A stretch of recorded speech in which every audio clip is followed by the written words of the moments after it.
Bismillahirrahmanirrahim. Assalamualaikum warahmatullahi wabarakatuh, sobat-sobat. Kita bersama lagi di channel saya, channel Endang Jaya Putra, dalam dakwah Islam pencerahan. Sobat-sobat, baik yang pro maupun yang kontra. Yes, ini pro. Ya pro ya, ya itu yang pro tadi, sobat-sobat. Kali ini saya ingin membahas bahwa kalau kita tidak menggunakan pikiran kita yang sehat, logika akal sehat kita yang benar, maka kita akan terjerumus dengan amalan TBC. Sudah tahu sahabat-sahabat amalan TBC? Amalan TBC itu tahayul, bid'ah, dan hurufat. Ini yang akan membuat pengamalan Islam kita menjadi tercemar. Bahkan dikategorikan sesat, sobat-sobat. Ya, perlu diketahui sobat-sobat. Kali ini saya berada di Stadion Mini Kabupaten Oku Selatan. Letaknya di Kota Muara II, tepatnya di Bumi Agung. Di belakang saya itu penampilan tribunnya, sobat-sobat.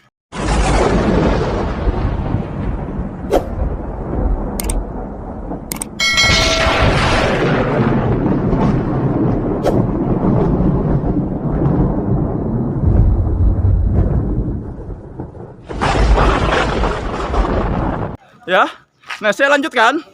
Allah sudah menyindir di setiap penutup ayatnya, hampir beberapa di penutup ayatnya.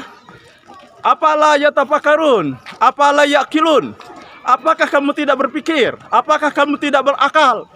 Ini untuk mengingatkan kita, menyindir bagi siapa yang tidak menggunakan akal pikirannya.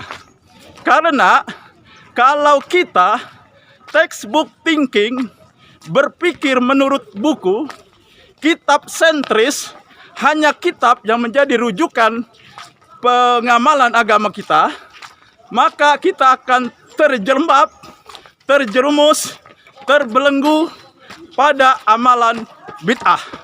Dan jika amalan bid'ah tersebut membelenggu kita, maka kita sulit untuk keluar dari belenggu amalan tersebut. Karena setan itu lebih mencintai kebid'ahan daripada kemaksiatan, sobat-sobat.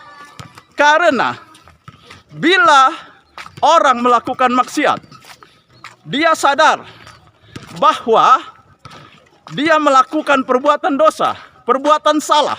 Suatu saat dia akan bisa bertobat, sobat-sobat.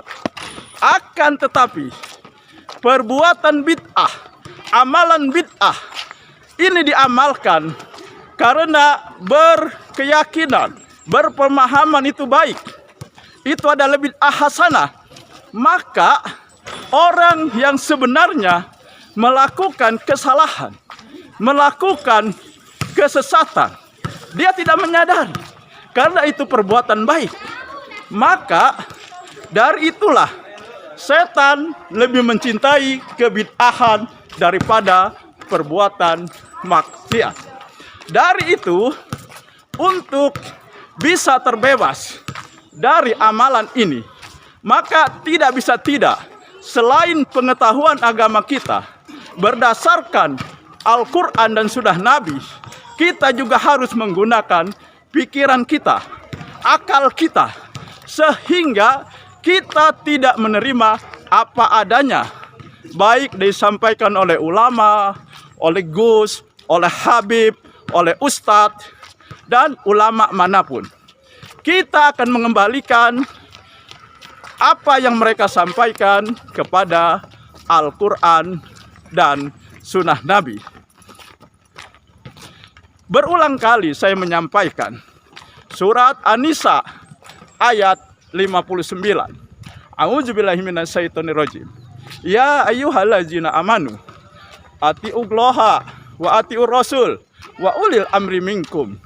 Fa in tanajjatum fi syai'in faruduhu ilallahi wa rasuli. In kuntum tu'minuna billah wal yaumil akhir. Nah, wahai orang-orang yang beriman, taati Allah, taati Rasul, dan pemimpin di antara kamu. Maka, jika kamu berbeda pendapat, kembalikanlah kepada Al-Quran dan Sunnah. Allah dan Rasulnya, atau Al-Quran dan Sunnah Nabi. Ya,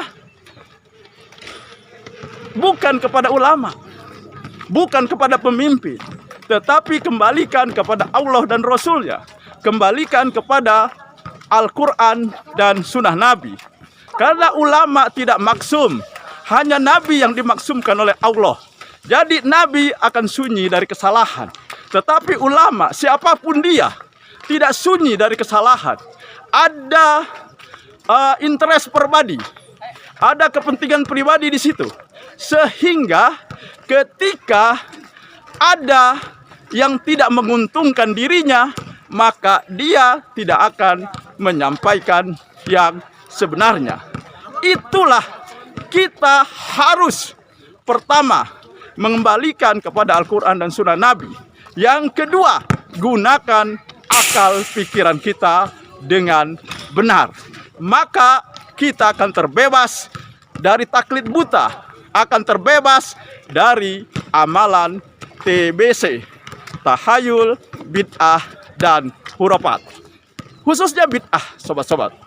Saya kira itu saja yang ingin saya sampaikan. Semoga ini menginspirasi dan mencerahkan. Nasrum minallahi wa fatun qarib. Wassalamualaikum warahmatullahi wabarakatuh.